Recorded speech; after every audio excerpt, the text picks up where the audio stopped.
స్వదేహ ఉద్భూతాభిః ఘృణిభిః అణిమాద్యాభిరభితో నిషేవ్యే నిత్యే త్వాం అహమితి సదా భావయతి యః కిమాశ్చర్యం తస్య త్రినయన సమృద్ధిం తృణయతో మహాసంవర్తాగ్ని విరచయతి నీరాజన విధిం.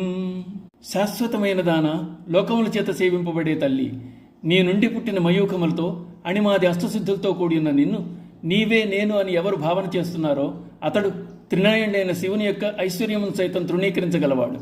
అట్టి వానికి మహాప్రళయకాలాగ్ని కూడా నీరాజనం పడుతుందని చెప్పడంలో ఆశ్చర్యమేముంది అంటున్నారు శంకరులు. లలితా సహస్రంలో అరుణాం కరుణాతరంగితాక్షిం అన్న ధ్యాన శ్లోకంలో చెప్పిన వివరాలను ఈ శ్లోకంలో చెప్తున్నారు. అమ్మ అరుణవర్ణంతో ఉంది. ఆవిడ చూపుల్లో కరుణ తరంగాలుగా నిరంతరం ప్రసరిస్తోంది. చేతుల్లో ఆయుధాలను ధరించింది. అణిమాధివీరావృతాం మయూఖై, అదే ఇక్కడ స్వదేహ ఉద్భూతాభి ఘృణిభి అణిమాద్యాభిరభితో, అణిమాది సిద్ధులతో సేవింపబడే అమ్మ స్వరూపం శ్రీచక్రంలో ఉంచబడింది.